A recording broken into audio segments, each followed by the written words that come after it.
আচ্ছা, এটা কি কখনো মাথায় এসেছে যে কিছু স্টুডেন্ট কিভাবে এত সহজে বড় বড় বায়োলজি পরীক্ষাগুলো পাশ করে ফেলে আর বাকিরা হিমশিম খায়?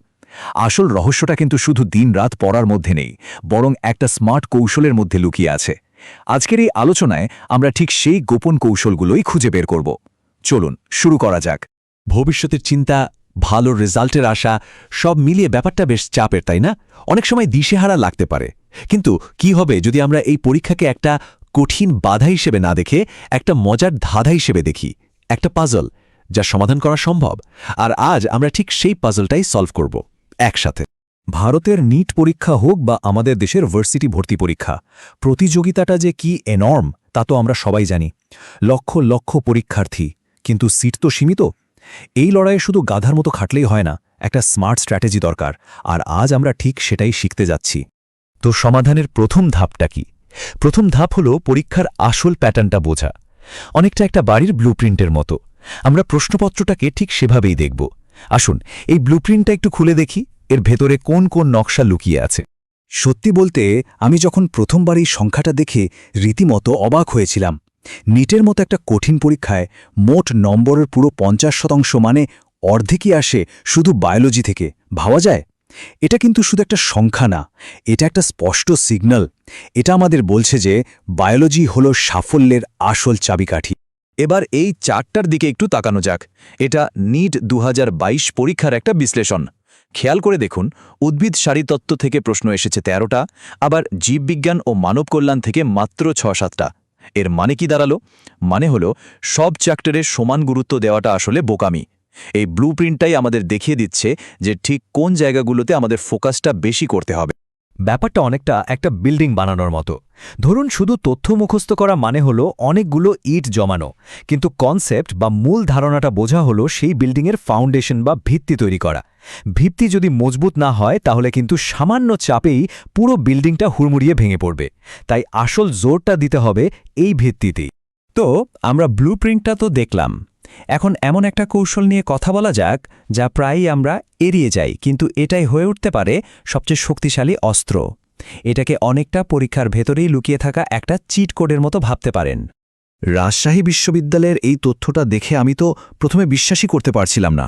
মানে 15 থেকে 40% প্রশ্ন রিপিট হয়। চিন্তা করা যায়? এটা তো একটা বিশাল সুযোগ।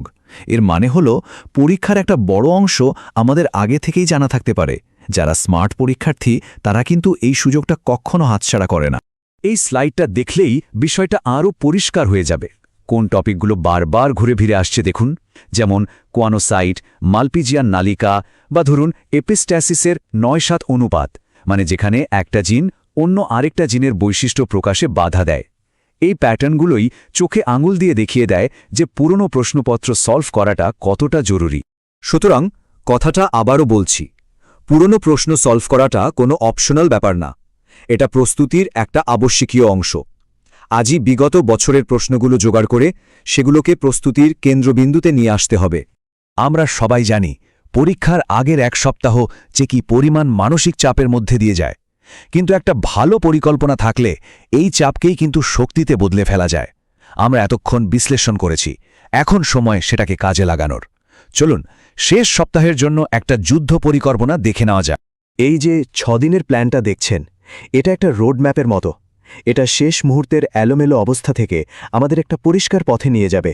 প্রতিটি ধাপ এমনভাবে সাজানো যা আত্মবিশ্বাস বাড়াতে সাহায্য করবে, কারণ দিন শেষে আমাদের এটা জানা থাকবে যে আমাদের প্রস্তুতিটা গোছানো। এবার আসা যাক ধাঁধার শেষ অংশে। ভাবুন তো, একজন অ্যাথলিটের জ্ঞান হলো তার শারীরিক শক্তি, আর পরীক্ষার কৌশল হলো তার খেলার দক্ষতা। শুধু শক্তি থাকলেই যেমন ম্যাচ জেতা যায় না, তেমনি শুধু জ্ঞান থাকলেই পরীক্ষায় ভালো করা যায় না। চাপের মুখে সেই জ্ঞানটা ঠিকঠাক প্রয়োগ করার কৌশলটাও জানতে হয়। ছাত্রজীবনে আমিও এই ভুলটা করতাম। কোনো প্রশ্নের উত্তর না জানলে আন্দাজে একটা দাগিয়ে দিতাম, কিন্তু তখন যদি এই কৌশলগত এলিমিনেশন বা বাদ দেওয়ার পদ্ধতিটা জানতাম, ভাবুন, যখন 4টা অপশনের মধ্যে 2টো ভুল উত্তর নিশ্চিতভাবে বাদ দেওয়া যায়, তখন সঠিক উত্তর বেছে নেওয়ার সম্ভাবনা কিন্তু 25% থেকে 1 লাফে 50% হয়ে যায়। এটা কিন্তু বিশাল একটা অ্যাডভান্টেজ।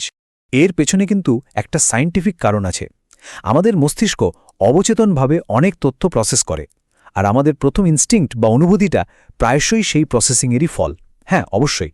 যদি পরে 100 ভাগ নিশ্চিত হওয়া যায় যে প্রথম উত্তরটা ভুল, তবেই সেটা পরিবর্তন করা উচিত। কিন্তু শুধু সন্দেহের বশে উত্তর বদলানোটা ঠিক না। নিজেকে একজন ডিটেকটিভ বা গোয়েন্দা ভাবতে হবে, প্রত্যেকটা অপশনকে প্রশ্ন করতে হবে, এটা কি কোনোভাবেই সত্যি হতে পারে?